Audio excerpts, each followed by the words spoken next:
Welcome, members, to the first inaugural Asthmaful weekly fantasy and NFL update podcast. I am your commissioner, Kerry Fry, along with my co-commissioner here, Todd Stolzus.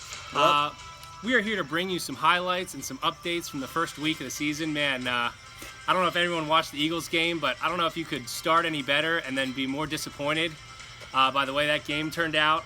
I'm surprised you're wearing the jersey still. I don't know. It was either this or no shirt because I'm working from home now. So I had to put something on for this. I would have chose no shirt. To stay modest.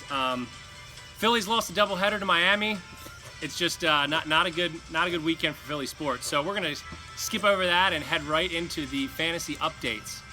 Todd, you wanna bring us up to speed on what went down this weekend? Yeah, a few things. Just want to clarify something. We had a major debate on draft night about the GOAT of basketball, and Mitch Hershey made the comment that is Scott a better fantasy player than Mitch because he has more playoff wins, but Mitch has more championships. And I said that's bogus. So we did do a little research, Kerry, and I just want to bring you all up to speed. Scott's playoff record is 7-8, and he has one championship. Mitch's playoff record is astonishingly amazing at 17-4 with 5 championships. Mitch, unbelievable. You get the credit. So anyway, to clear up that debate, that clearly states that the LeBron James is better than Michael Jordan. Those stats right there. I'm not sure how that's relevant to fantasy football this weekend, but it's on the agenda, so we had to mention it. 100%. Okay, what a matchup, Kerry, between you and Mitch to start off this weekend. It came down. They were about tie in the mid-130s, and it came down to the 10:30 p.m. game. So my question is, how late did you stay up? And Mitch, how late did you stay up? I don't know. They each had one player. Mitch had a defense. Kerry had Melvin Gordon. And Kerry, you ended up squeaking out the win over Mitch on a very high-scoring battle. I was up until halftime. It wasn't looking good. Melvin Gordon fumbled. Tennessee was missing field goals, so Mitch Hershey's defense wasn't losing points. I was not hopeful and called it a night and woke up to thankfully some good news. Mitch, you can pipe on here on the text thread. I did not stay up super late last night.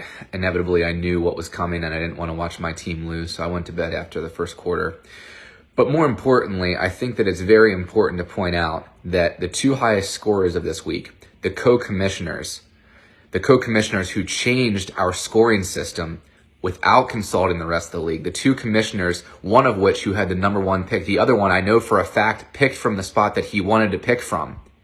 That is what we need to be more concerned about at this point. Outside of that matchup, Doug continues his dominant streak, putting up 140 and change, cleaning the floor with his opponent. I don't know if it had anything to do with the fact that he has 3 quarterbacks on his roster. Might have contributed to his team's success. The jury's still out on that. Picking up the Eagles D last minute though, I don't know if I would qualify that as a Quality move. Smart manager move, but who am I to question the reigning champ? So, Very true. hats off to Doug on a dominant Week 1 win. Well done, Doug.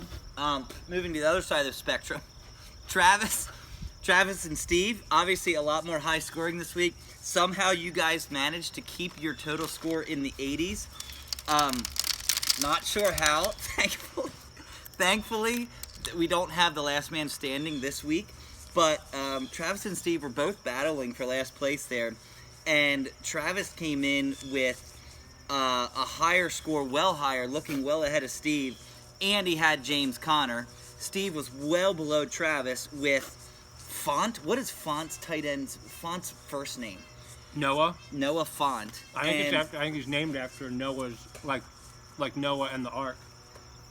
I think that's factual. Good point.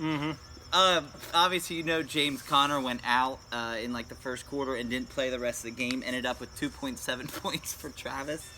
And Noah Font, Noah in the Ark, had a touchdown and like 80 yards with 16 points to give Steve 84 points and Travis 80. So Guys, I'm sorry that you had to be fighting for the bottom, but at least you're both free and still alive in the last man standing. Hey, we had a couple of high scores here. We got a new scoring system, some high points. Todd, Doug, Mitch, and Kerry all above 140.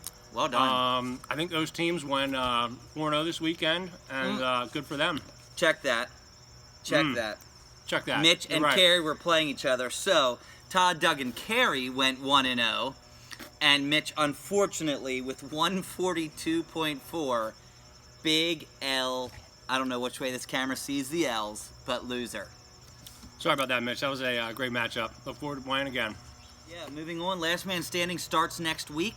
Kerry, you got the belt for this week. You currently hold it. Thank you. With 151.9. We'll see if that gets topped. Starting next week, the lowest score is going to be booted. Yep. Keep an eye out for it. Signing out for week 1, Todd and Kerry. Good luck.